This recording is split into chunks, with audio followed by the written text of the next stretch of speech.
From the CEO telling his employees that everything's at stake, to their big fail of using a deep fake to create an emotional ad, Volkswagen is suffering, and here's why. If this automaker's in trouble, then the entire car industry's suffering, because it's not just the Volkswagen brand I'm talking about. The group owns Volkswagen, Volkswagen Commercial Vehicles, Skoda, Seat, Cupra, Audi, Lamborghini, Bentley, Porsche, and Ducati.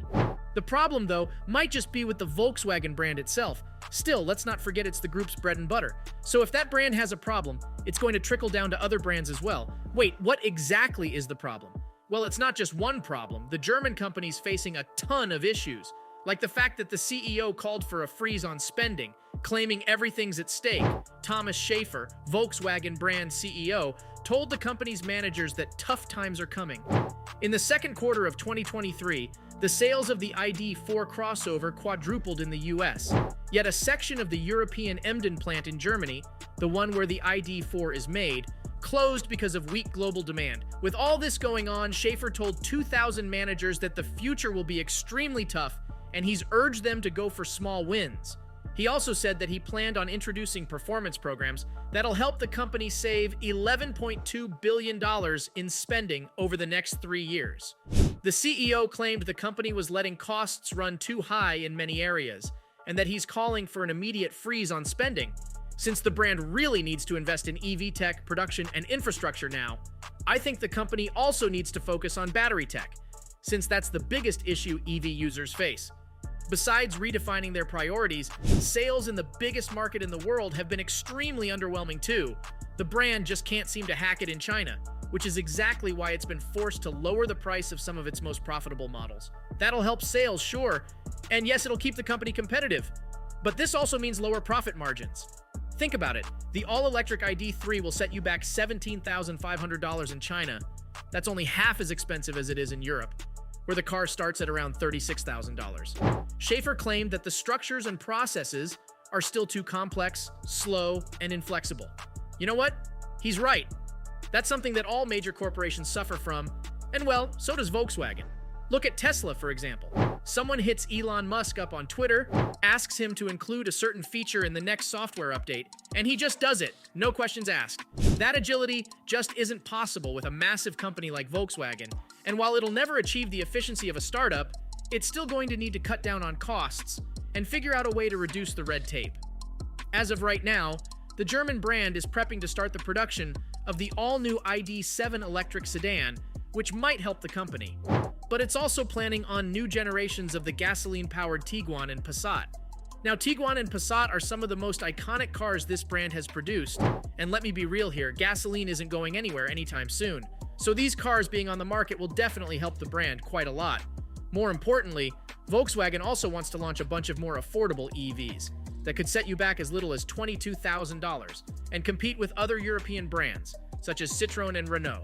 All of this seems really nice, right? And it does give us some hope for the future. But the truth is that another reason why Volkswagen's suffering is because its EV faction just isn't that great. The German company had to cut production of its EVs because of customer reluctance. I mean, the demand was 30% lower than expected. Now, even if there is demand in a certain market, there are other problems too. Take Australia, for example. The first Volkswagen EV won't make its way to the country till mid-2024. That's embarrassingly slow on the electrification end for the brand. On top of that, it might have to compromise on quality, since it's also trying to trim production costs. I mean, you know the German production line that builds the ID.4 electric SUV? Yeah, Volkswagen has canceled a shift for 2 weeks in that department. It's also given the ID.4 assembly line workers 1 more week of holiday break. The company blames the customers' reluctance to switch to EVs. A spokesperson for the ID.4 factory, where Volkswagen also makes the petrol Passat, claimed that the Passat's production is unaffected by these cuts, and that the company is confident that the plant's utilization will increase again when the ID.7 launches. Even then, it still sucks that around 300 of the 1,500 temporary workers won't have their contracts renewed when they expire in August 2023. While this dip in demand might be temporary, and the company might end up recovering, the truth is the dip's just the tip of the iceberg.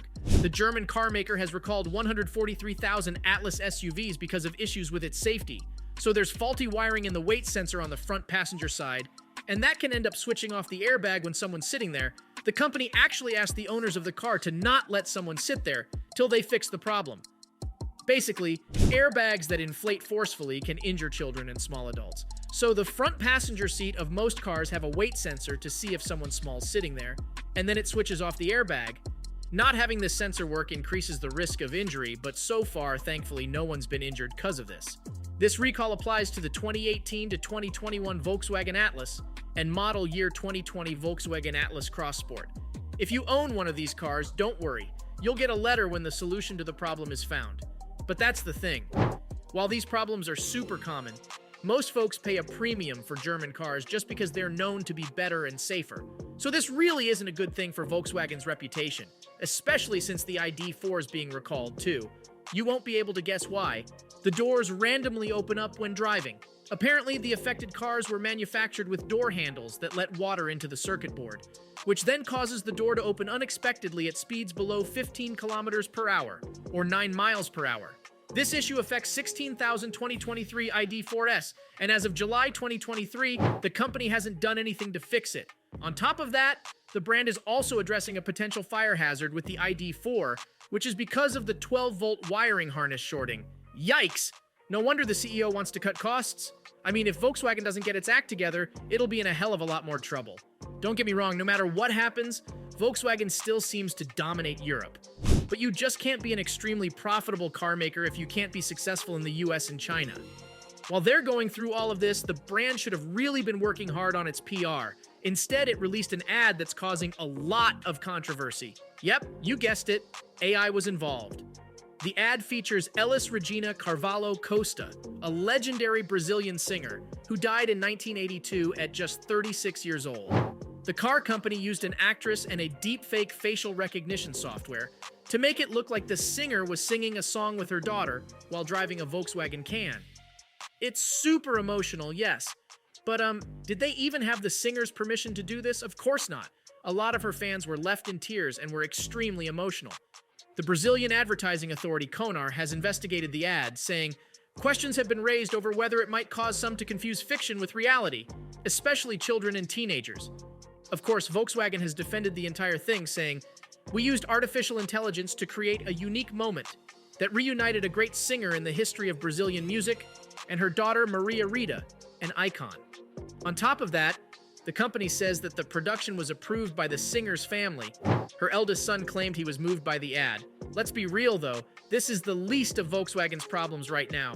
Until they find a way to get people to buy their EVs and fix their quality, the brand will continue to suffer. And there you have it. From their big fail of using a deep fake to create an emotional ad, to the CEO telling his employees that everything's at stake, Volkswagen is suffering, and that's why.